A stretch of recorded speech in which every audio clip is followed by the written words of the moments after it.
All right, what's up, everybody? We're back for another sit rep. Thank you much for tuning in. It is Sunday, March 16th, 1800. It is 6 o'clock Central Time. Give us just a few minutes to get everything set up and we'll begin. Thank you, everyone, for coming and checking us out.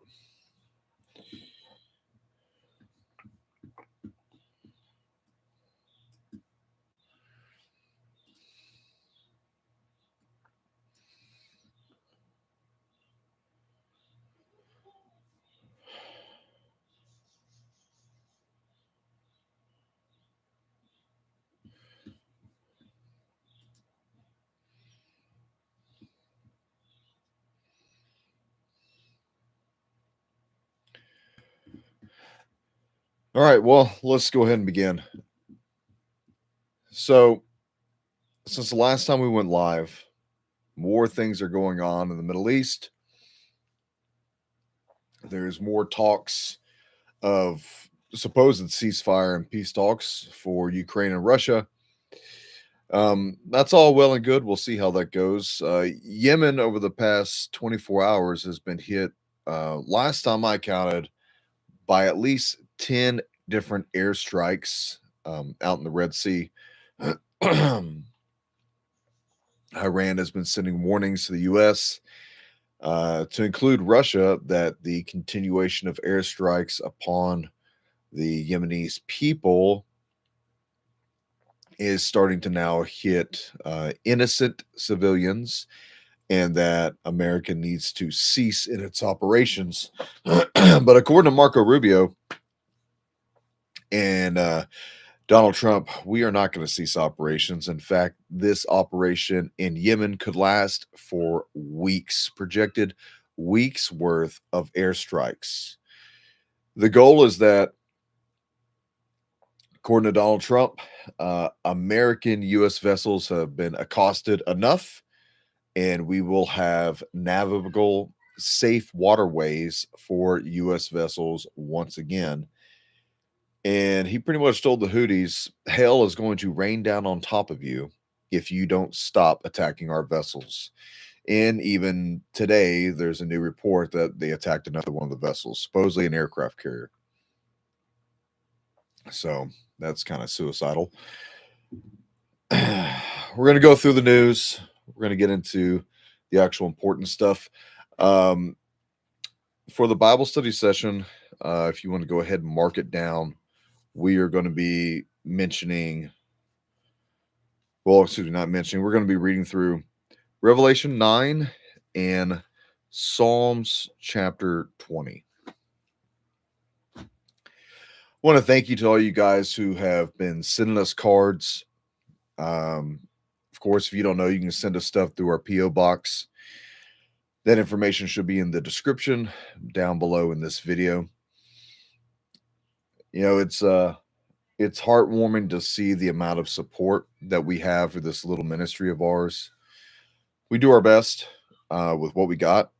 You know, we're not the latest and greatest, but we do try to do our absolute best for you when it comes to bringing what I think is the most relevant news. I want to thank our brother who puts together the Iron Squirrel intelligence reports for us every day. I mean, that legwork is not done by me. A few things may be added by me, but for the most part, that's done by our brother David. If you go to our community section, you'll be able to see the latest that he put out, and in there, there's also a link for his Patreon. So please go and see what he's up to and support him if the Lord puts it on your heart. You know, all this information that's coming out, it can be an information overflow. And at the same time, you know, I know for myself personally, I kind of go like, man, who the heck do you trust anymore when it comes to getting the news? Who is it that you guys are trusting to get, you know, correct news from? I do my best with some of the sources that I use. But, you know, even so, everyone has their own biases, so you just got to read through the grays. I still find Zero Hedge to be one of the better ones out there. Zero Hedge, Infowars is good. Obviously, I like to make fun of Alex Jones every now and then. That's why the last two broadcasts we've had funny Alex Jones pictures, but I can no longer do those anymore. We got to get back to being serious. So,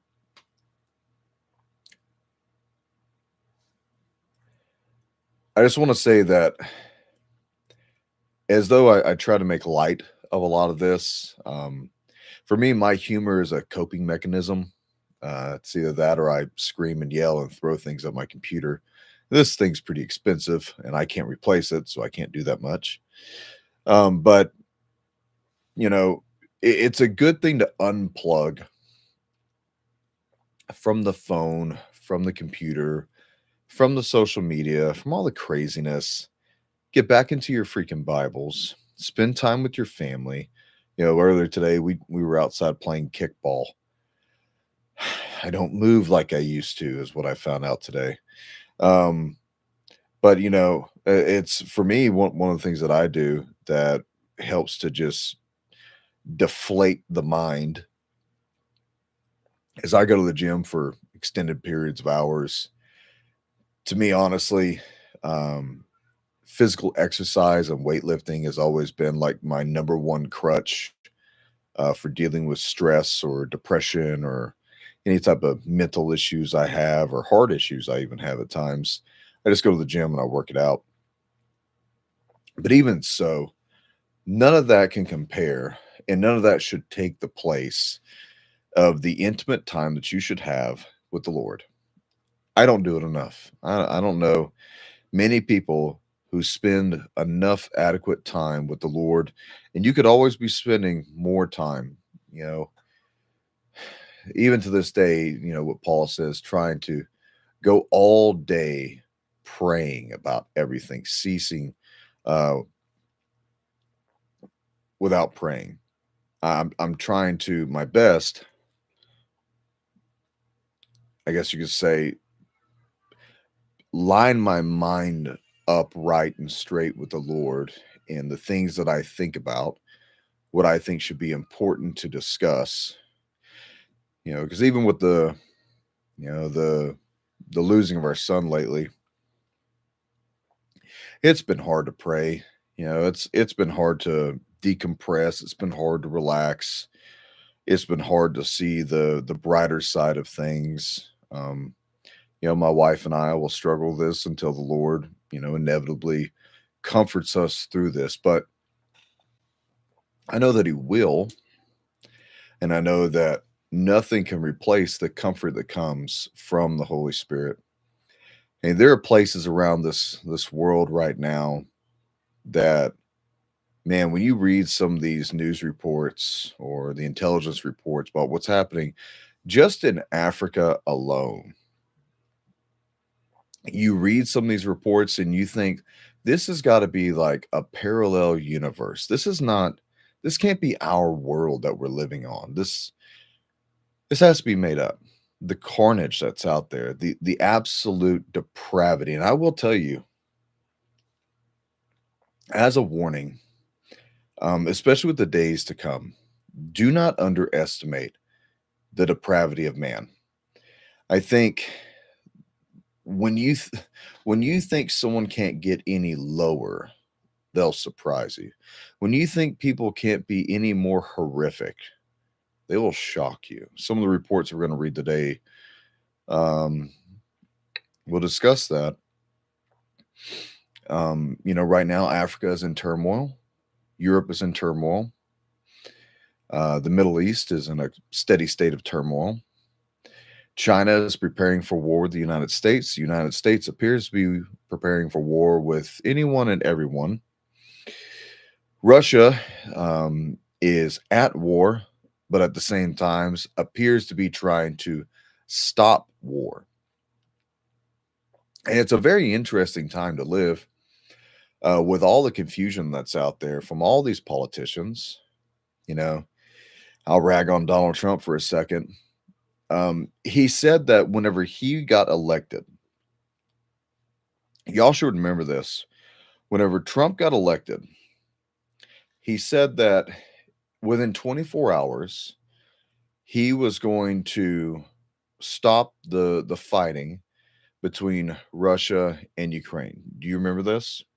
He ran on it for well over a year. He says it all the time. If I was still president, there'd be no fighting between Russia and Ukraine. But he gave javelin missiles to Ukraine before he left. So what was that about? Trump recently said in an interview that he was being sarcastic when he said that he would settle the conflict in Ukraine in 24 hours. Well, how much more sarcasm is behind this man's speech and his intentions? I personally know people who have fought in Ukraine. Maybe one of them I would consider a friend. And even at that, I have been asked to go to Ukraine. And you ask my wife, I've been asked to go there and help. That is not a place for me. I don't think that's a place for Americans. I was speaking with a bunch of veterans the other night. We were talking about this war in Ukraine, and we were just kind of asking ourselves, what is the point in American military members and veterans going to Ukraine and fighting the Russians? I don't understand the point. Now, on the hardcore right wing and hardcore left wing side of the aisle, they will say that Putin is our biggest threat. Russia is the number one boogeyman of the world. They're the only superpower who could probably take us if they really tried, because right now they out-manufacture us in arms by far, because we no longer manufacture military goods and arms like we once did, and I don't know that we'll ever get back to that again. But if we do, be on the lookout. War is most definitely coming, because only America will be able to sustain itself once we get into worldwide conflict again. But people go over to Ukraine and they fight. They come back. They've got their stories. They've got their injuries. I think what's happening in Ukraine and Russia, doing all the fighting, is horrific. I don't like it. I'm not on either side, but I dang sure am not on the side where there is outright Nazi support for Ukraine. Now, I've recently been told, and because it's me, I don't care anymore, we're not to be talking about Ukraine anymore in a negative light, or Israel in a negative light. So I've been doing that. I'm going to continue to do that, because I'm going to continue to call a spade, especially when I see it. The mere fact that Donald Trump and the Republicans and the Democrats are sending military aid to a place where there is well-known, let's go ahead and just go down the gambit of what I can remember. It is one of the, I think, the leading country in child sex pornography. It's one of the leading countries in human trafficking and sex trafficking. It's one of the leading countries in drug trafficking. It's one of the leading countries in arms trafficking. Do you know where a lot of the stuff that the cartel has? All the U.S. military equipment, to include what I learned earlier today through listening to Colonel McGregor, javelin missiles, that came from Ukraine. How the hell did it end back up on the U.S. border? These are people in their government, for the most part, are as corrupt as the day is long. We have no idea where the money is that we have sent over there, but we do know when that money got sent to those people, they all started to buy very, very expensive items, to include mansions, like their president bought a mansion in Florida. And we know also that there is at least a part of this population, I believe it's closer to the eastern side of Russia has an ardent support for Stefan Bandera, who was a well-known um, Nazi member of the Nazi Party. January 1st is Stefan Bandera Day. They actually have a parade. It's a torchlight parade. This man was a Nazi, and there are still to this day Nazis there. I mean, there are so many videos on this. I can't show any of them. I would probably tell you that the two best places to find that information is Telegram would be number one, which is why the U.S. government wants to kill Telegram along with TikTok, and the other one would have been Twitter. But now that it's taken over by Elon Musk, I don't know what all is shared on there anymore. I have nothing on there. I'm not on X or Twitter. But I don't think we should be there supporting these people. I don't think we should have ever put 40 biological weapons laboratories along the border of Ukraine and Russia.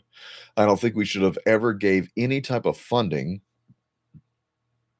that was used, and these documents were proven,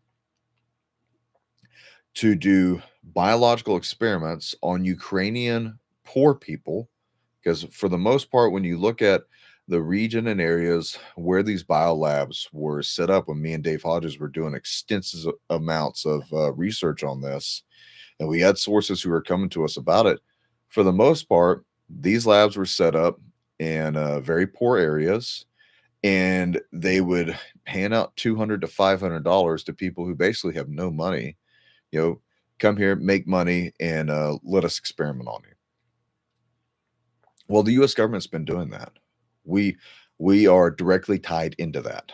They are our labs, and they're doing our research. It's like Fauci and his research that was done outside of this country. It's no different.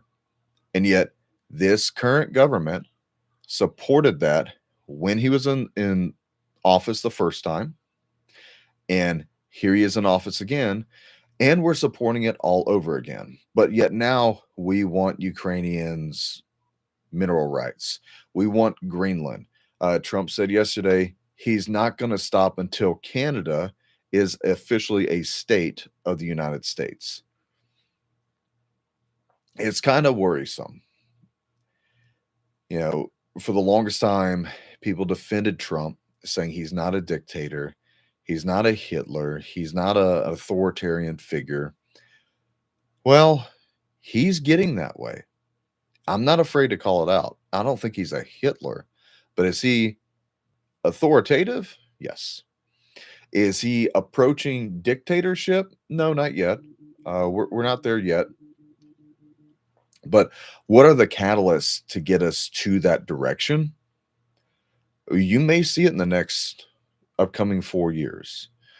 There is a lot of talk from the left from having a civil disobedience, civil strife, civil war. And by this way, the meaning of civil war does not have to be like we thought of the North versus the South, and two militaries, fighting on distant battlefields. This is something that is divided amongst towns and families and populations. I would say that at this point in time, it would appear the conservative right outweighs the radical left, but that really doesn't matter. It doesn't matter, and active shooters prove it every day. Lone wolf gunmen prove it every day. You don't have to have a military. You just have to spin off enough of these crazy people who believe they've got nothing to live for, who are hopped up on drugs. They are backed as far away from Jesus as possible, which I know for a lot of people, you make fun of them. We call them the blue hair, crazy people. I'm just as guilty as that, but we should be praying for these people. We should be praying for these people the same way that we pray for the Islamists who are in all these Middle Eastern countries, that they get a meeting with Jesus in their dreams, or they get them on that Damascus road. We should be praying for that for people here. I can only say from my experience that I've arrested these people before whenever I worked for DHS. I've told this story before, but if you never heard it, I'll tell it real quick. We arrested a guy who was we had a warrant. I was able to talk him into coming into the federal center there in downtown Portland and turned himself in because we went and hit his house. He wasn't there. He was on the road. He was hiding from us, but we had his phone. He was communicating with us. Um, and I was able to peacefully get him to come in. And I was like, look, man, no one's going to hurt you. We don't want to hurt you. We just want to get this stuff sorted out and we want to make sure that you're safe. Well, he believed me enough to come in, turn himself in, very peaceful, actually a very nice person. And come to find out, he was mentally handicapped. He had 2 or 3 different issues that we were told about that he dealt with, that he took actual medication for. That he came from, I believe it was Ohio, and that his uncle, which was a man that he looked up to, was the SWAT team commander for their local sheriff's department. And the kid grew up wanting to become a cop. Somewhere along the way, especially from what he said, once he got into college, he turned radical. And I remember him telling me, I don't even really know why. It just seemed like the cool thing to do. And that was the word, seemed like the cool thing to do. When he went to Portland, and he came to Portland that June when they were attacking the federal facility and the federal courthouse. That's what we got deployed out there to defend. And he said he went and joined the protests, and he's like, I did it because I didn't have any friends, and they all welcomed me, and they were all nice, and I was able to hang out with people. So through wanting acceptance, people who are either brokenhearted, misguided, some people who've got some actual psychological issues are lured to these groups. They seem appeasing to them. They welcome them with open arms, and then just like what happened to this young man, they got him to do almost $300,000 to $400,000 worth of damages to federal buildings. And after we grabbed him, brought him inside the federal building, secured him, waiting for the U.S. Attorney General's office, see what we're going to do, because we had to go and bring him over to the federal marshals that was in the courthouse next door, so we could see the judge the next day. We talked to the gentleman, and he said, the reason why I didn't want to come in initially and why I ran is because the people who I thought were my friends told me to run and that you guys would hurt me. I've heard this before. I heard that same song and dance whenever we worked the border, the southwest border, especially in El Paso, that the cartel, because of the Democrats who were working with them, that's well known. We had pamphlets and flyers from Beto O'Rourke's office that was given to us by the illegals that we were catching. They said that Homeland Security would hurt us. They'd separate our families, they'd torture us, all kinds of stuff that obviously is not true. Well, this guy was fed the same amount of lies. But he was more of a peaceful case than some of the others that we arrested. And at least 13 of the warrants that we had before I left the operation, for the operation concluded in 2021, every single one of those warrants that we ended up getting, every person had some sort of a mental handicap issue. Every single one of them. So, which tells you this, and that's why I'm taking this time to explain this to the best of my ability.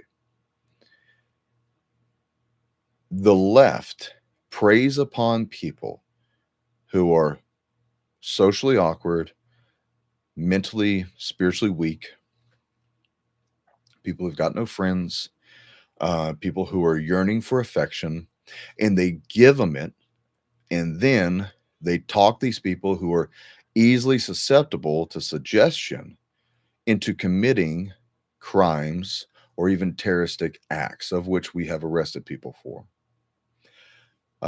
In one of the riots that we worked, it was actually on the immigration building. There was a guy that we ended up arresting who pulled a pistol on us while we were pushing the crowd.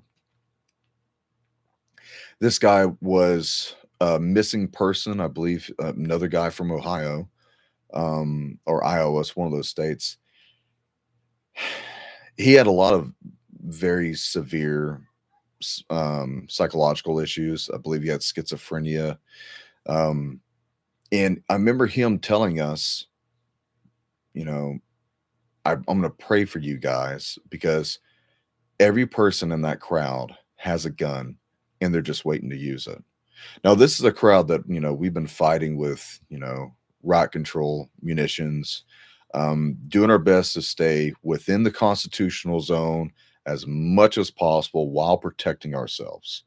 There were times where it was just too gosh dang bad, and we just, we had to retreat from the field, or people were going to end up getting hurt, throwing Molotov cocktails at us.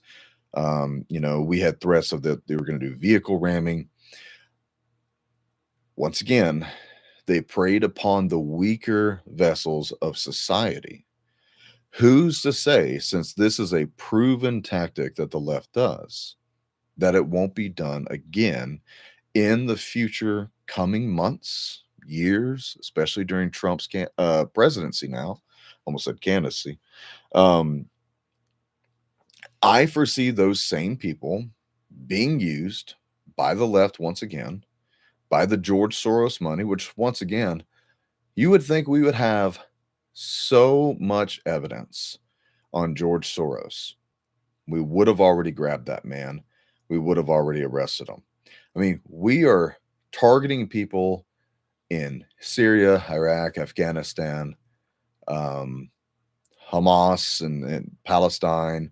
We're hitting the Yemenis. We're hitting people that are in Africa.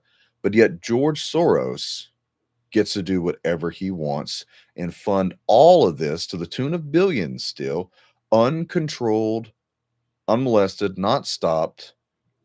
Where is the promise that George Soros is going to be taken care of? It's the same thing with Hillary Clinton. Hillary never went to jail, but you were told to trust the plan. It's, what, month 3 now, month 2 now. George Soros still isn't arrested, though we have probably 4.5 years worth of evidence on this man. And yet he's bought over 200 radio stations in America. What do you think it's played on those radio stations? Propaganda. So for me, the way I look at this is both sides are playing the same game. And as the left will pull on the heartstrings of whoever they can and their supporters, the right is pulling on the heartstrings of their supporters. And both sides are getting played. Be careful of the coming days of chaos. Both sides are getting played. One side most likely will be told to be the domestic terrorists of tomorrow. And then the next side will be told it's only up to you to be the new civil defense force of today to fight the terrorists that are amongst us. And now we've got civil war. We've got a whole new kind of police state. Don't forget, Barack Obama said his goal was to create a civilian defense force that was just as big, just as powerful, and just as well funded as the U.S. military. Well, that's to the tune of trillions of dollars. And that money found its way in to that goal through George Soros and many others, probably USAID and all these others that are out there being hopefully taken care of by Doge and Elon Musk. And I mean, you can only trust these people to do what they say they're going to do as far as you think you can actually trust them. For me, I think it's all honestly a big dog and pony show. Do I like what I see happening here and there? Sure. Do I not like seeing some of the things that Trump is doing? Absolutely. It's not up for me to decide what the president is going to do, um, especially since I didn't vote for the man. Some people say, Doug, you ain't got a dog in this fight. Well, as an American citizen and as a veteran, absolutely, yes, I do. I just choose not to be played anymore.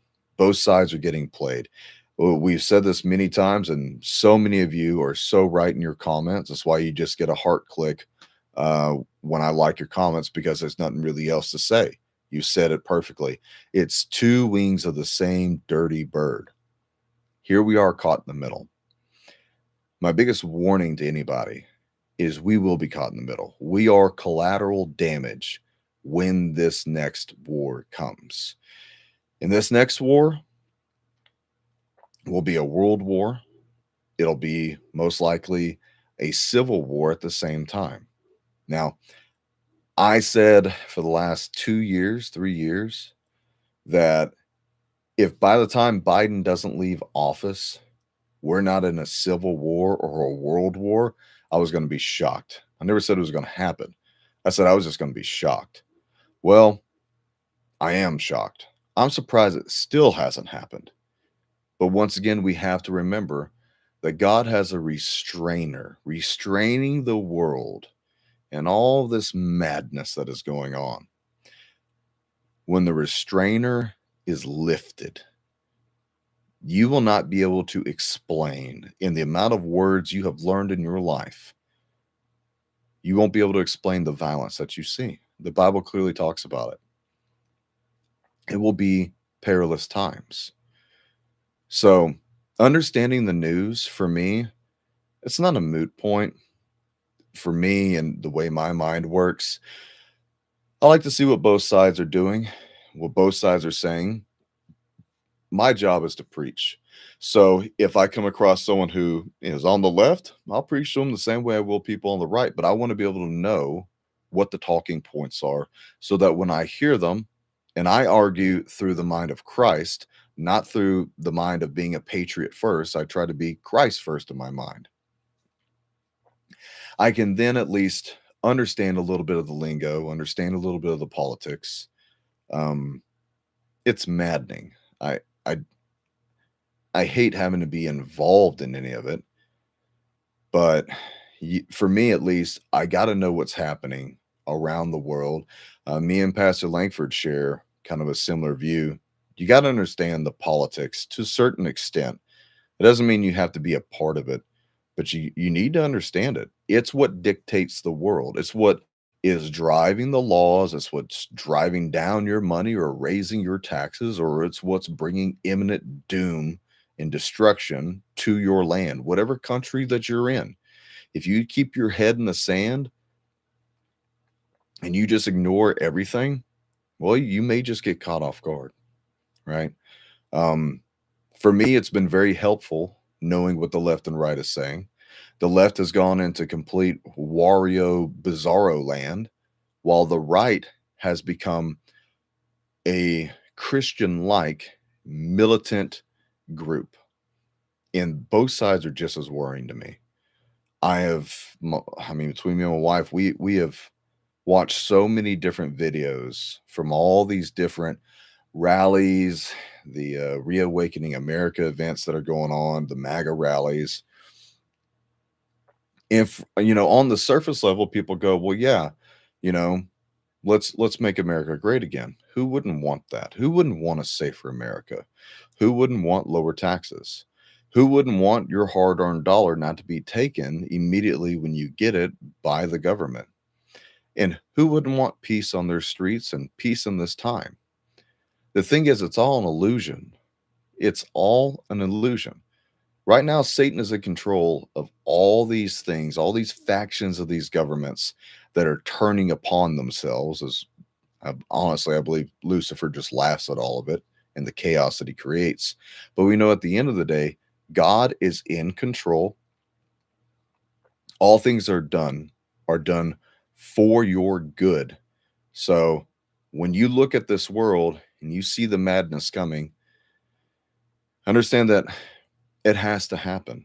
These things have to play out because For me, at the end of the day, the good that is coming is our Lord Jesus. The big climactic, the epic battle that is to come, when the man of sin comes onto the scene. Who knows what that war is going to look like? But we're warned there'll be wars, there'll be rumors of wars. Jesus said, I didn't come to unite, I came with a sword to divide. You got to understand, division's already happening. It's happening in the church, it's happening in the homes, it's happening with your friends right now. And those whose hearts and minds are those with hearts and minds who are set on the cross, eyes kept on Jesus. We're going to be one of the few that are out there who will recognize what's happening. The Spirit will be telling you, hey, pay attention. It's happening. You know, what is prophesied is going down. You know what actions to take. It's either time to hunker down or maybe flee. And so many are going to be so caught off guard. So many are going to be told you have to join this side. I mean, haven't we seen this in politics already? You're either on the right or on the left. If you try to be in the middle, you're hated by both groups. Well, both are corrupt. So you either join the corrupt left or you join the corrupt right, or you try to stay in the middle and you get impacts from both. I think that's one of the reasons why the Bible says to come out of this world. Don't be a part of this world, because you can't change either side of it. Both sides are designated by God to follow through with the actions, either adverse or good, the way God says it's going to be lined up. And Satan has his role to play. So as we go on to read the news, I just want you to know that's my mind, that's my heart, that's the way I first view all these things. That's the only way I really I'm able to sleep at night without going insane, because the flesh in me, the patriot, the veteran, all that, it tells me to align with the right. But Jesus tells me, don't ignore the sin in front of you. Don't ignore the false Christ that's being preached.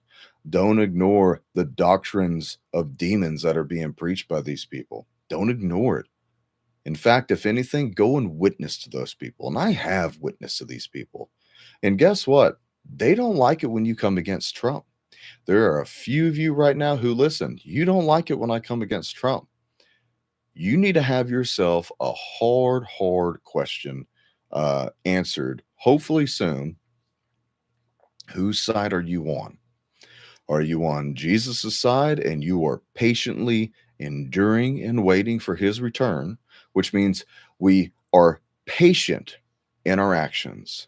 We're remaining in a Christian virtue. We are doing our best to help out our neighbor, help out our brothers and sisters, stay connected to Christ to the best of our abilities, right? Because the more you get involved in politics, trust me, the more you're going to line up with one of these sides and to endure. What do you think the endurance means? It means hardship. We live in a day right now where Christians are being martyred. There's a story. Let me pull up right now. I think this happened in Syria. I mean, it's heartbreaking to read it, but at the same time, my heart swells with pride to know that we still have men and women in this world who, even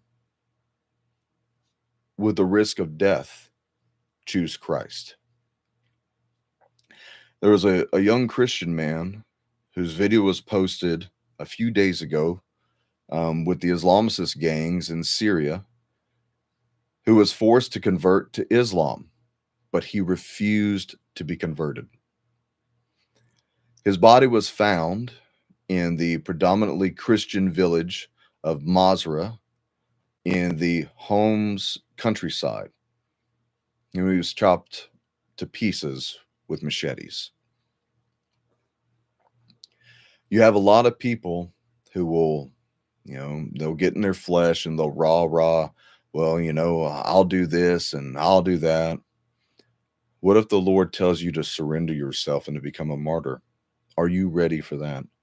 Are you mentally, emotionally, and spiritually ready?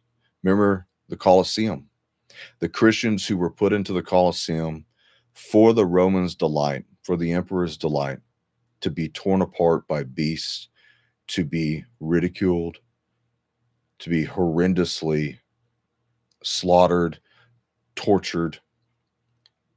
Remember Nero? He had Christians round up. They were put in, I believe, cloth bags, dipped in wax, and then set on fire in his strolling garden. If you don't think these things won't repeat themselves, you're not paying attention. The seriousness of a Christian should be someone who understands the history of what our people have gone through, what we're willing to go through for our Lord, and what is to come. But also to know that through grace and mercy, his love, where sin abounds, grace abounds even more. We know that imprisonment and martyrdom, and we know that fleeing for our lives is coming. Have your hearts already made up for that day. Jesus tells his people, his disciples, have your hearts already made up for that day. When they give you over to the princes, to the kings, when they give you over to the priests, when they give you over to the judges, have your hearts made up already. I'm going to put the words in your mouth for what to say. If you're a coward, what are you going to do? Are you going to convert? I mean, it depends on just how shallow some people's faith really is. So I'll tell you this much, just from my personal experience, hell is only a sword deep in this earth. It don't take long to reach it. It don't take long to reach depravity. From the prisons I've worked in to working overseas to the streets I've worked in here in America, I've seen all kinds of gross violence and depravity. I read it every day in reports of how mothers are killing children, their own children. Fathers are beating their own children to death. People are being horrifically slaughtered all around the world. It ain't getting any better. Don't be lied. Don't believe the satanic lullabies that are out there that's telling you, just look the other way and enjoy your social media, enjoy your popcorn, go watch another movie. Don't be those people. Be on your feet, ready to fight when the fight comes. And while the fight may not be physically in front of you, you have a spiritual fight that is around you at all times. Join in on that fight. Join in with us whenever we are praying. I mean, I do my best every day to not just pray for myself and for my family, but for the innocents that are slaughtered around this world, for our governments. Like them, hate them. We're to pray for them. We're to pray for our leaders, like them or hate them. We're to pray for the salvation of these people, that they would turn away from their wicked ways. God says in the Old Testament, he doesn't even wish for an evil man to perish. So, direct your prayers to the conflicts that are going on. If you got nothing better to do, there's people in Ukraine and Russia who need your prayers.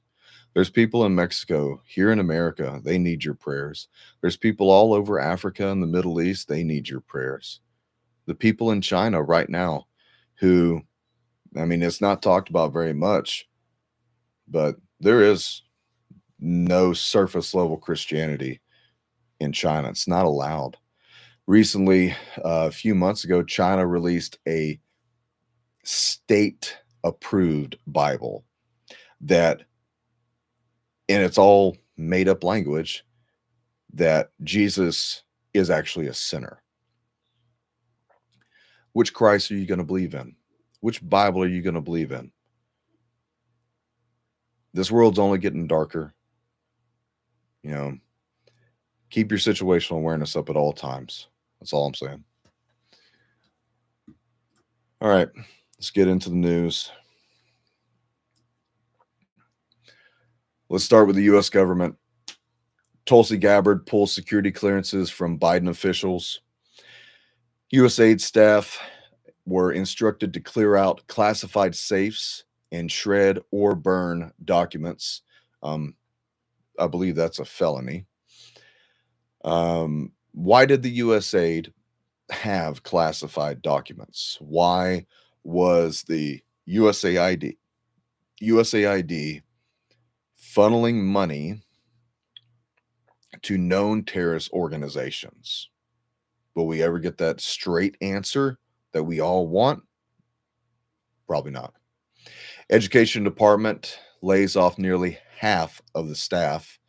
Donald Trump has said that his goal is to end the federal Department of Education and bring it back to the states. I think it's a good thing, depending on which state you're in. We have some states, at least not the people, but the government of these states that don't know if they are commissars working in the Communist Party or if they're Americans. So you've got that problem. Department of Education is investigating 60 colleges and universities over anti-Semitism claims. NASA and SpaceX have launched a crew to the space station to retrieve stuck astronauts. Stranded astronauts won't be able to walk when they return to Earth next week. Trump signs a bill funding the government for 6 months, avoiding a shutdown. I want to talk about that real quick. Donald Trump went on a tirade that, to me, is very worrisome about the Kentucky representative Thomas Massie. Massie is probably one of few politicians that I'll say that I like and that I respect. I don't know everything about the man. There's a lot of Republican podcast commentators that are out there who are now attacking Thomas Massie. But Thomas Massie is one of the few guys out there who's like, I don't want to fund wars. I don't want to send our money to all these countries around the world. I'm not into the wokeness, and I'm also not into the over militarization of America. He just wants to get America back to its original roots. That's something, for the most part, you would think that most of us Americans would approve and accept and say, yeah, that makes sense. But because of politics, people have this limited thinking that you are either on Trump's side or you're on the Democrat side, that you can't do your own individual thinking. You have to agree with Trump. And that's what Trump came out and said, more or less. You have to agree with funding the government. If not, you're in our way.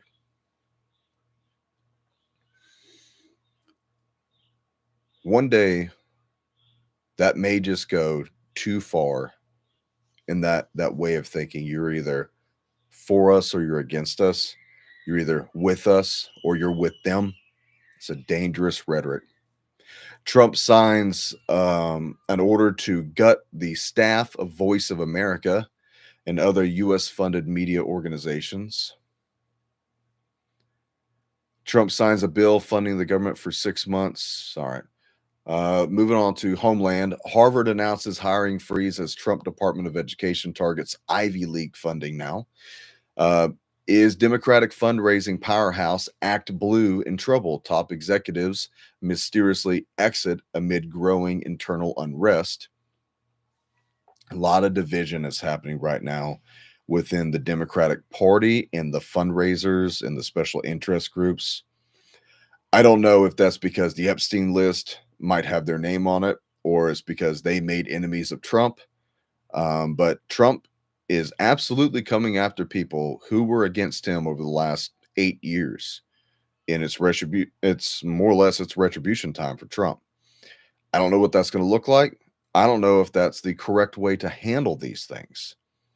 But if Trump is going to try and go after everyone that is around him, whoever went against him, I'll go back to this very simple statement. What about George Soros? And what about Hillary? Why are they given a pass? Um, Biden apparently used the auto pen signature on many official White House documents, raising concerns over his mental awareness. I don't think anyone should even question that. I think that man was far, far gone. And depends on if you think that was even Biden. I mean, there's so many interesting conversations. It wasn't Biden. It was a clone of Biden. It was the third person who's played Biden. Whatever you think, it was still a Joe Biden variant. ICE arrests over 32,000 migrants in the U.S. illegally in its first 50 days. There was actually a thing that I was just reading before we came on. I don't know. I think it's the young lady is deported to Malaysia, but she was born here illegally, or she was taken here as an infant, crossed the border illegally. She does not speak Malaysian. She only speaks English. She has no relatives in that country that she knows of, and she's being deported back over there. To what extent are the deportations, and this is coming for someone who, you know, I'm probably 85% on board with the mass deportations, but there has to be some level of compromise somewhere. Now, I know that that can be infuriating for some people. Like, what is the level of compromise that we should not be deporting everyone who came here illegally? If you came here illegally, you violated US laws, ergo, you should be deported. I'm not really contesting that. But to what extent do we go about trying to deport everyone who's over here illegally? That's a lot of money. I don't know exactly how that entire operation is going to continue to go, but I think eventually, if you are not targeting the violent immigrants, the gang members, the terrorists, and then you start going after people who they came here illegally, they're working here, they're trying to make this their life. I don't know. Maybe that's just me and my flesh, and I look at it and I go, I've worked these borders. I've seen the people coming over. I mean, there was one day I had 9 children. I think the oldest was 6 that was walked across the border straight to me and another border patrol officer. Your heart breaks, and you're so frustrated. You're so mad because here I am. I'm a father of many children, and I'm having to pick up these children and go put them in the back of our vehicles. Going, I have no idea what's going to happen to these kids. I don't no idea where they're going. Just bring them to the soft side tent facility, and I go back to the line, go grab more people, shuffle them back into the processing center. I don't know, maybe that's me and my flesh, just being, straight up honest. I think eventually they're going to stop the mass deportations, but I don't know when. I don't know who's not going to be on it. My wife said that there was actually a case where there were people who came over here illegally. Biden gave them a way to go and go through the process of becoming naturalized by ICE. And while going to ICE for one of their many visits, they were grabbed and deported. So, it just kind of sucks when you think about it, because you're lied to by one president who says you can come over here, we're going to fast track you. Another president gets in charge and he says, nope, screw that, screw everybody. We're just going to send you right back. It's going to cause problems. It's going to cause more than just people being upset and talking about it eventually. It will probably eventually be the fuel of much civil strife that's eventually coming. Attacks on Tesla are still growing. Um, Doge is apparently over the target, says the realclearpolitics.com. The X outage caused thousands report intermittent issues, as Elon Musk says there was a massive cyber attack that was last week. Trump's executive orders targeting DEI programs reinstated by the appeals court. Trump administration launches probe into the DEI programs at over 50 universities. Gold price rises above $3,000 an ounce for the first time amid economic uncertainty. Let's check the market real quick, see where that's at. I don't know what you guys use, but I use Kitco. Kitco is free to download, but it says right now gold is at 2,990. So every time it goes up, something happens and they do their best to drag it back down under that $3,000 an ounce. Let's talk about U.S. investments. Merck opens up a $1 billion vaccine plant in North Carolina. Everybody should be super excited about that. General Electric Aerospace plans $1 billion investment to expand U.S. manufacturing. Eli Lilly plans to invest $27 billion to build 4 new U.S. plants as tariffs loom. Down on the U.S. border, methamphetamines worth over $2.4 million in a shipment of limes seized at the Texas-Mexican border. My wife showed me a picture the other day that there was an entire crate of like Aquafina water bottles that were pure liquid meth. I mean, they'll sneak the stuff across the border however they can. God forbid that actually like went and got distributed to anybody.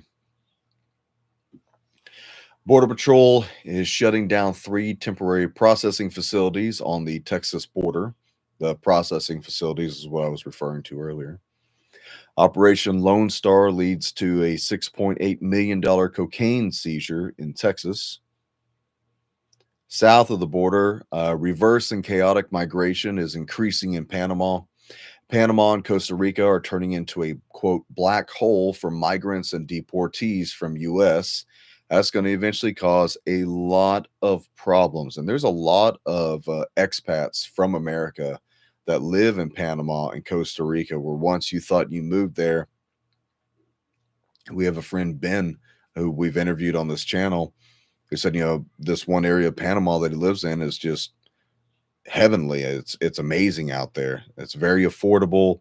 There's no problems out there. And I can only imagine that mindset is reversing for a lot of people. Pentagon is tasked with providing military options to ensure that the United States has access to the Panama Canal. Guatemala is sending troops to the border with Mexico to stop migrants and drugs. The FAA extends ban on flights landing at Haiti's main airport up to September 8th. Port-au-Prince, Haiti, a war zone. Cuba's national grid fails again, leaving millions, and I read earlier today, 10 million people without power. I understand that Cuba is, honestly, it's a failed state, but we've talked about the power going out here in America so many times. But just look at what's happening around the world. It is happening, you know, and it's one day it's not just going to affect these little bitty nations. One day it will affect us, if not by district or by region or state. It may just be the entire U.S. goes black one day. Have some sort of a plan for it, whatever that would be. Over in Europe, U.S. flagged tanker cargo ship in the North Sea has a collision off the coast of England, setting both vessels on fire. Right now, it's being investigated to see if that was intentional. Cargo ship captain arrested in North Sea collision with the U.S. flagged tanker is a Russian national. Russian jailed for life in Finland for the Ukrainian war crimes that he committed. President Duda calls on the U.S. to place nuclear weapons in Poland. Poland is a pit bull on meth that is wanting its handlers from America to release it. Poland is eventually either going to be a problem for Russia or a problem for us. And I'll say that because I think eventually, with the way things are going in Ukraine, if this ceasefire doesn't happen, if they can't make it work, and I don't think it's going to work, to be honest with you, I don't think Putin will eventually agree to it. And I think the Ukrainians, who are still bombarding Russians and the Russians are still bombarding and killing Ukrainians, I think eventually Donald Trump, because he won't do it with NATO, will make an example and take U.S. troops and put them in Kiev, and they're going to take Zelensky out of power, and either we will run that area or we'll install our own puppet government. I think that's what's eventually going to happen. Don't quote me on it, but to me, that's the way it seems like things are going. Lithuania says they're ready to host NATO nuclear weapons. Russia accuses Norway of militarizing the Svalbard Arctic islands. Happy news. Scientists discover a new part of the immune system. Back to the Ukraine and Russian war. Russia says it's waiting to hear from the U.S. on Ukraine 30-day ceasefire plan. Putin, dressed in fatigues, visits Kursk to cheer efforts to oust Ukraine's troops. Trump says the U.S. team headed to Moscow for Ukrainian talks. Russia downed 4 drones headed for Moscow that were to target the oil complex. Putin demands Ukrainian troops in Kursk region to surrender to the Russians. Trump told him, don't hurt any of them, don't kill any of them. Putin said, in good faith, we will not hurt them, not kill them. We'll see how long that lasts. Over in the Middle East, Turkey's Erdogan says he's ready to meet with the Kurds, brokering peace with the PKK. Kurdish-led SDF agrees to integrate with the Syrian government forces. Rubio welcomes integration of U.S.-backed Syria Democratic Forces into new Syrian state. More have been killed in the Alawites area in Syria. U.S. CENTCOM forces eliminate a ISIS second in command in Iraq. China, Russia, and Iran have called for the end to U.S. sanctions on Iran and the restart of nuclear talks. Syria's leader signs constitution, putting country under Islamist rule during 5-year transition. So expect more brutality and killings. Warning Iran, Trump orders large-scale strikes against the Yemen Houthis. So this is what we were talking about in the very beginning. Over in Asia, North Korea puts out first nuclear war warning. China warns Taiwan of crossing the red line. Taiwan reports 20 PLA sorties, 7 naval vessels, and 1 official ship near its airspace. Tough G7 statement drops, quote, one China reference from Taiwan language. Taiwan calls China foreign hostile force and vows tough measures. They're gearing up for war over there.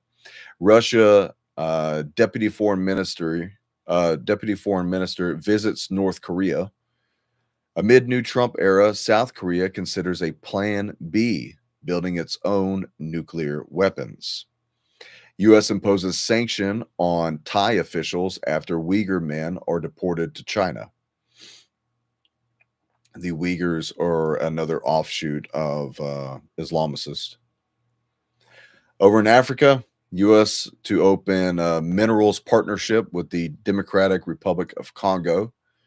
Man, the Congo has so much problems. So much problems. If you opened up a mineral partnership, which meant possibly we're sending our engineers and miners over to the Congo, you're going to have to deploy the military there. It is so dangerous there. And not only that, there are so many outbreaks of hemorrhagic fevers going on in the Congo right now. I was reading a a WHO and CDC report. Believe that as much as you'd like. Once again, I scour the internet for information. But the reports of the diseases are spreading like wildfire. Troops dislodge the Mahmuda-led bandits in Niger's Dakara forest. Uganda says it has deployed troops in South Sudan's capital. India Army to deploy the Sherp ATVs for UN peacekeeping mission in South Sudan. Niger expels 3 Chinese oil executives. Uganda says it has deployed troops in South Sudan capital. U.S. declares a South African ambassador person non grata. They were expelled from the U.S. after accusing Donald Trump of white supremacy. Over in the Balkans, a top Romanian court upholds the ban on far-right Jorosuko's presidential bid. I said that name wrong. Sorry. Thousands converging on Serbia's capital for a major rally that tests Vucic's populist government. There's reports right now that there's over 1 million or more students that are out there protesting. If you haven't seen this, it is crazy to watch. Romania's far-right presidential hopeful, Diana Sosoaka, files new candidacy bid despite previous ban. A top Romanian court upholds the ban on far-right presidential bid for that last guy. Israel Arab War, Hamas is offering a 5 to 10 year truce with Israel, U.S. officials are saying. Do you think Hamas will actually put forth a 5 to 10 year truce with Israel? Do you think that'll actually go through? I doubt it. Over in Canada, Trump suggests Canada should become the 51st state again. Trudeau officially has stepped down as Prime Minister of Canada. Canada is reconsidering a $13.2 billion F-35 purchase amid growing tensions with the U.S. Lowe's invests $9 million to address skilled trades shortage as wages rise amid worker shortage. Over-the-counter ibuprofen can speed up recovery from concussion by 20%, shows study from the Good News Network. All right, there you go. There you have it. That is the combination of news from the 10th to today, the 16th. Other things I'd like to discuss real quick. Trump is preparing to revive the travel ban and extend it to more than 40 different countries. This is coming from InfoWars. According to the New York Times, the administration is drawing up a list of countries and classifying them red, orange, and yellow with varying strictures. On the red list of countries whose citizens could be outright banned from entering the U.S. would be 11 countries: Afghanistan, Bhutan, I've never even heard of that place, Cuba, Iran, Libya, North Korea, Somalia, Sudan, Syria, Venezuela, and Yemen. On the orange list of countries are Belarus, Eritrea, Haiti, Laos, Myanmar, Pakistan, Russia, Syria, Lebanon, South Sudan, and Turkmenistan. These countries would have visas severely restricted, with some exceptions made for important businessmen and women. Mainly African countries such as Angola, Malawi, and Zimbabwe would be given 60 days to resolve perceived deficiencies, such as unreliable issues of passports and schemes that sell routes to the U.S. In total, 43 countries are included in the draft plans, according to the State Department.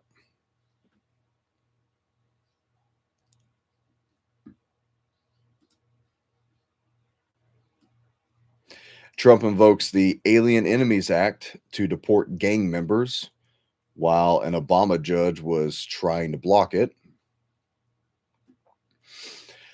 President Trump invoked the 1798 Alien Enemies Act on Saturday, granting himself wide ranging powers to deport illegal aliens associated with the gang Tren de Aragua.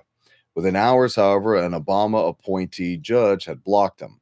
Trump's presidential order, entitled Invocation of the Alien Enemies Act regarding the invasion of the United States by Tren de Aragua, states that the group is a designated foreign terrorist organization with thousands of members, many of whom have unlawfully infiltrated the United States and are conducting irregular warfare and undertaking hostile actions against the United States. The order describes how Tren de Aragua operates in conjunction with the cartel de los Solis, the Nicolas Maduro regime sponsored narco-terrorism enterprise based in Venezuela, and commits brutal crimes, including murders, kidnappings, extortions, and human drug and weapons trafficking. The gang is involved in what is called irregular warfare against the United States. Under the 200-year-old Alien Enemies Act, which was first issued in response to the threat of war with France, the president would have the power to allow non citizens to be deported without the opportunity to appear before an immigration or federal judge. Since 1798, the act has been used only 3 times during the War of 1812, World War I, and World War II, when it was used to enter people of German, Italian, and Japanese ancestry. Over 100,000 people with Japanese ancestry were interred in camps between 1941 and 1945, including many American citizens. In response to Saturday's order, Obama Judge James E. Boasberg blocked any deportations under the order for 2 weeks and set a hearing for next Friday to hear arguments.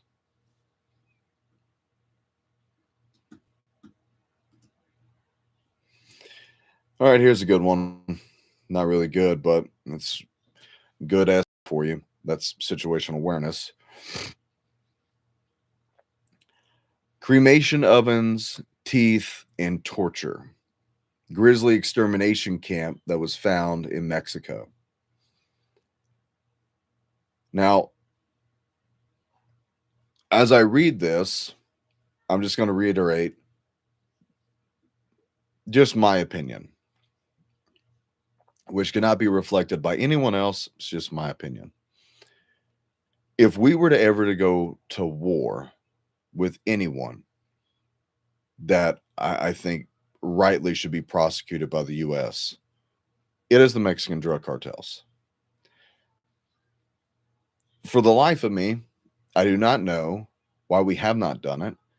I do not know why we do not care about the people of Mexico as much as we do all these other people around the world that we give so much aid to include a lot of military weaponry.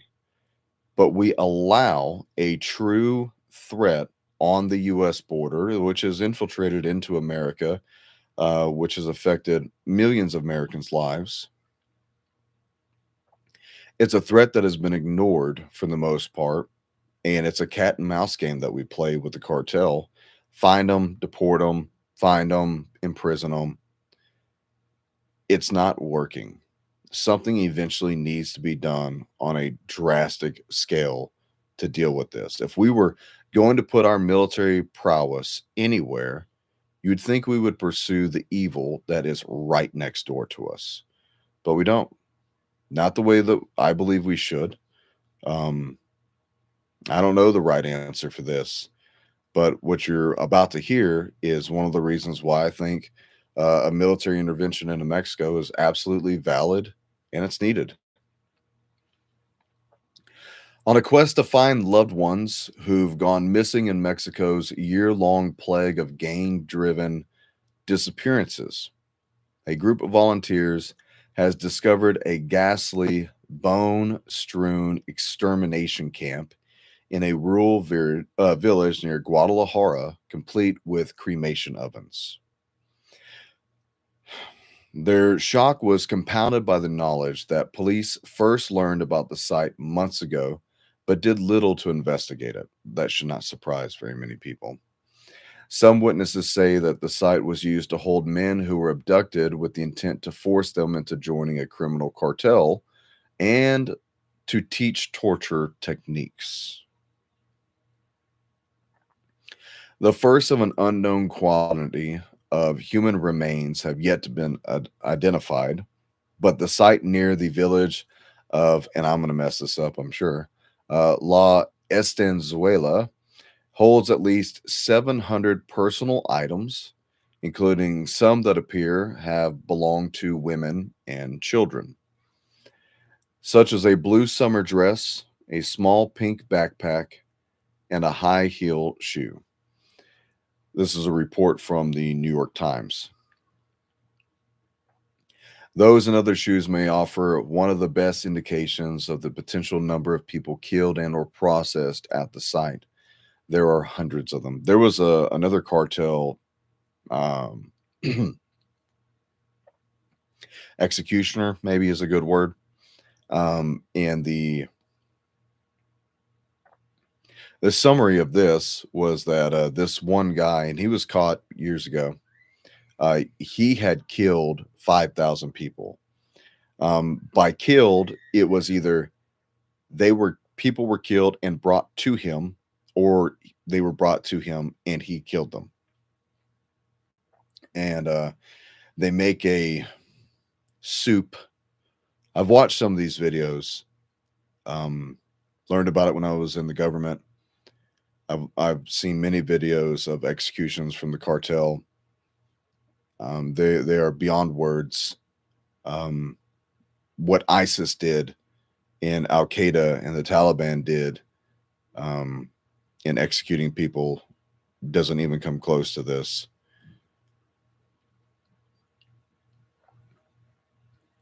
The number of victims that presumably could have been buried there is enormous.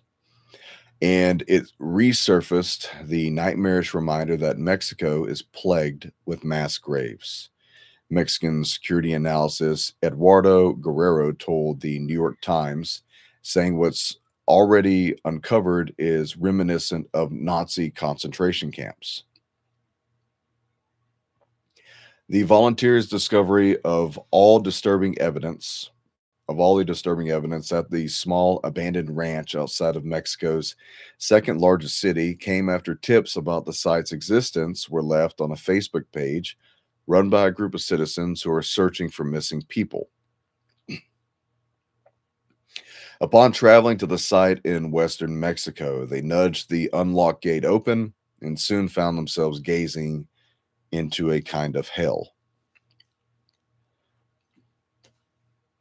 Their discoveries include 3 underground ovens, presumably used for cremations using the crudest of methodologies, poking metal rods into the dirt and then withdrawing them and smelling them.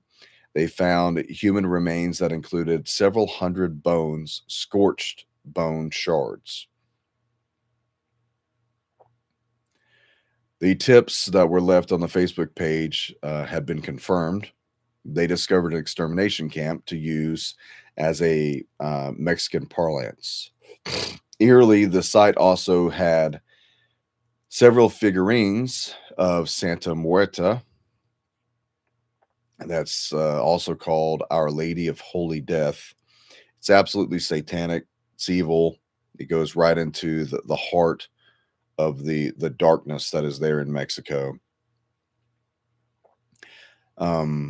Santa Muerta is typically depicted as a female skeletal figure, kind of like a Grim Reaper figure, who holds a scythe in one hand and an earth globe in the other.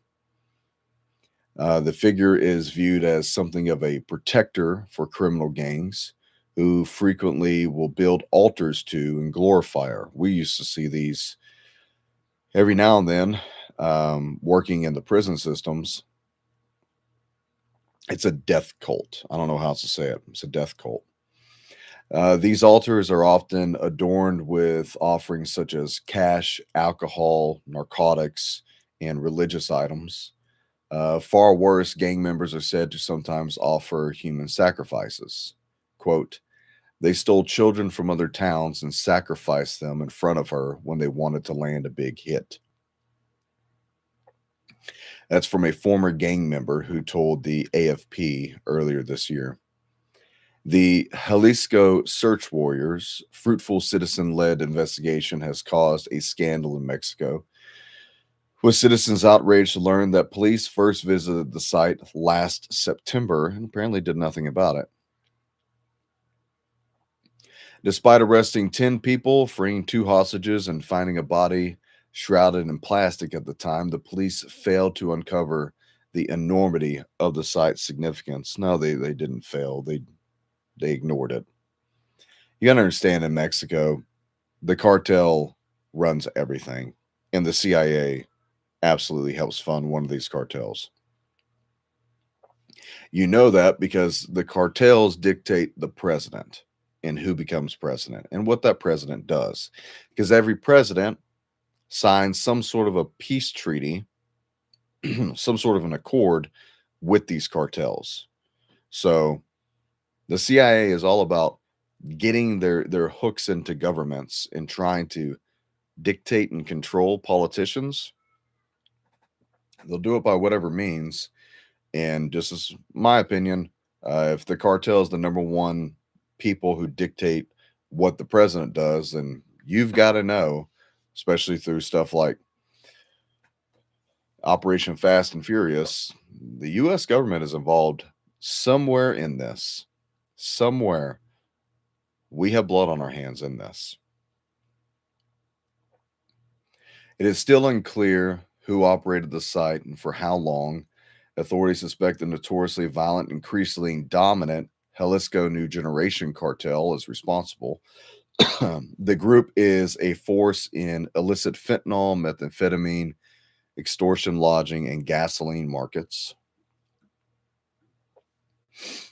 People have approached the Jalisco Search Warriors to give their own personal insights into what went on at this sinister site. The group's leader, Indara Navarro, says the gang would use phony employment advertisements to lure men to a Guadalajara bus station. Gang members would meet them there and whisk them off to the extermination camp.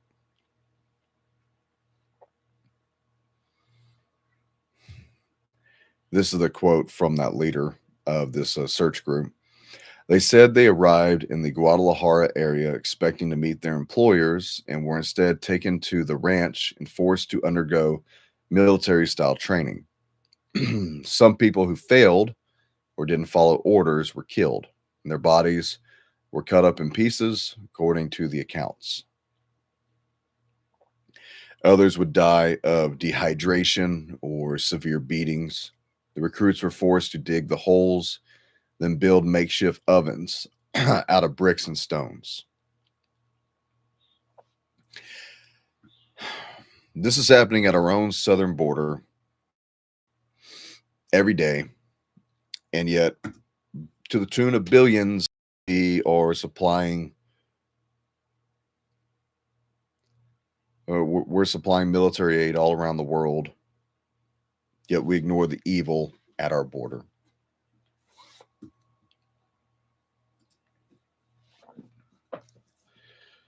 All right.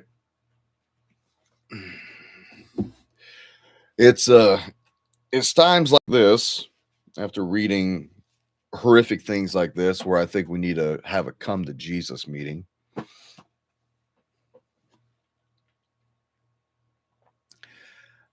I'll just echo again what I said at the beginning. Do not believe the lies. Don't believe the plan that they have laid out. This world is only going to get more violent until the return of our Lord Jesus. Stay prepared. We're reading from our daily devotional, God is Faithful, wrote by former pastor David Wilkerson, who's went on to meet the Lord. You can get this book at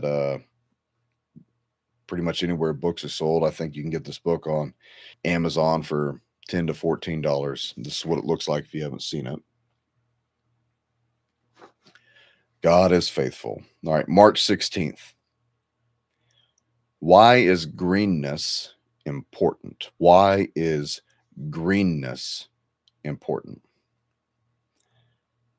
They were commanded not to harm the grass of the earth, or any green thing, or any tree, but only those men who do not have the seal of God on their foreheads. If you will, turn to Revelation 9. We're going to read real quick from Revelation 9.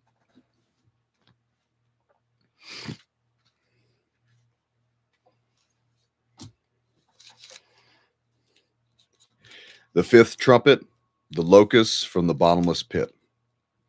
Then the fifth angel sounded, and I saw a star fallen from heaven to the earth. To him was given the key to the bottomless pit. And he opened the bottomless pit, and smoke arose out of the pit like the smoke of a great furnace. So the sun and the air were darkened because of the smoke of the pit. Then out of the smoke, locusts came upon the earth. And to them was given power, as the scorpions of the earth have power. They were commanded not to harm the grass of the earth, or any green thing, or any tree, but only those men who do not have the seal of God on their foreheads. And they were not given authority to kill them, but to torment them for 5 months. Their torment was like the torment of a scorpion when it strikes a man. In those days, men will seek death and not find it. They will desire to die, and death will flee from them. The shape of the locusts was like horses prepared for battle. On their heads were crowns of something like gold, and their faces were like the faces of men. They had hair like women's hair, and their teeth were like lions' teeth. And they had breastplates like breastplates of iron, and the sound of their wings was like the sound of chariots with many horses running into battle. They had tails like scorpions, and there were stings in their tails. Their power was to hurt men 5 months. And they had as a king over them the angel of the bottomless pit, whose name in Hebrew is Abaddon, but in Greek he has the name Apollyon. One woe is past. Behold, still 2 more woes are coming after these things.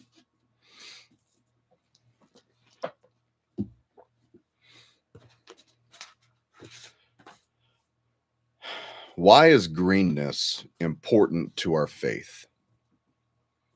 In this scripture passage, the locusts are commanded not to touch anything green. Simply put, they could not harm anyone who was walking in faith. What does this tell us? Even at the height of attacks from the enemy, those who place their trust in God will stand tall like solid green trees. They will not be harmed by the locust of any kind. The best defense against every kind of hellish attack, every scorpion-like sting, is spiritual health. This kind of health comes only as we turn to the Lord and trust in his promises. Let me ask you, do you fully trust in God's forgiveness? Do you depend on his blood to cleanse you of every iniquity? If you feel condemned and are constantly striving to please God, you are not green and healthy. God's foremost desire is that you accept his gift of forgiveness and rest in it. Have you accepted God's forgiveness? But do you trust in his unconditional love for you? Our Lord does not cut us off every time we fail. If that was true, I would not be here today. He is not constantly looking over our shoulder, demanding that we get it right. He simply asks that we come to him confessing, I believe your word, Lord. Forgive me, wash me, and hold me in your arms. God's desire for us is that we live all our days without fear. If we have repented of our past, we are covered by Christ's cleansing blood. Here is God's promise to all who place their trust in him. Some trust in chariots and some in horses, but we will remember the name of the Lord our God. They have bowed down and fallen, but we have risen and stand upright. Psalm 20, verses 7 to 8. Because of him, we stand tall like green trees. Amen. You still got your Bibles handy, turn over to Psalm 20.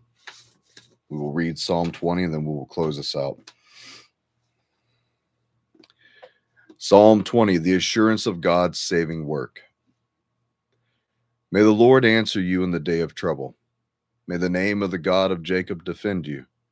May he send you help from the sanctuary and strengthen you out of Zion. May he remember all your offerings and accept your burnt sacrifice. May he grant you according to your heart's desire and fulfill all your purpose. We will rejoice in your salvation, and in the name of our God, we will set up our banners. May the Lord fulfill all your petitions. Now, I know that the Lord saves his anointed. He will answer him from his holy heaven with the saving strength of his right hand. Some trust in chariots and some in horses, but we will remember the name of the Lord our God. They have bowed down and fallen, but we have risen and stand upright. Save the Lord. May the King answer us when we call. I would implore you to read Psalm 19, 20, and 21 together. At the end of the day, friends, this is the only real weapon that we have left. As you know, I own a tactical training company. I've got all the guns, I've got all the training, I've got all the cool guy gear. I can walk the walk and I can talk the talk, but it means nothing if I have no salvation. It means nothing if I have no faith. My body will fail me. The equipment will break. The magazines will run out of bullets and the guns will eventually jam. The swords will break. The spears will shiver. The shields will be caved in, but the Lord will not stop in his pursuit for you. No matter what happens in our future, stay close to the Lord. The battles are coming. There's no way that we can win them. That's why Jesus comes back. That's why we're told to patiently endure. Patiently endure. With the mind of Christ at all times. Not this Christ consciousness, new age stuff that you hear. The mind and heart of Christ. A follower of Christ.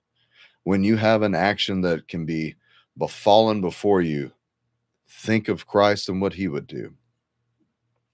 Think of the mercy that was shown to you. Think of the grace that is shown to you. And remember them. Remember also that you were bought for a price.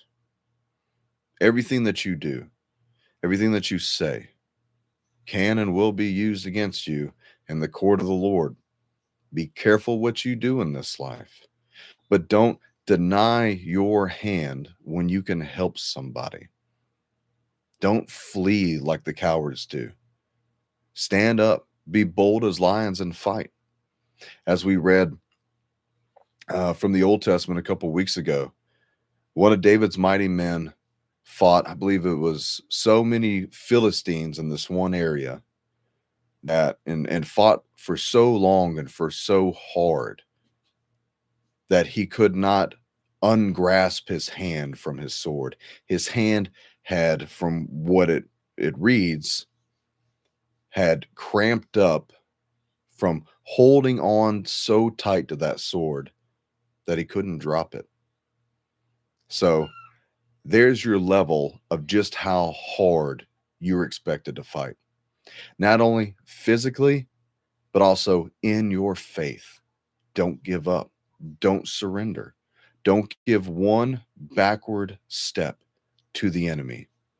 He goes around like a lion, a roaring lion, seeking any man or woman that he can devour. And every time you open that door, you potentially will have a roaring lion busting right through it. Be careful in these days what you say, what you do, or the things that you don't say and that you refuse to do.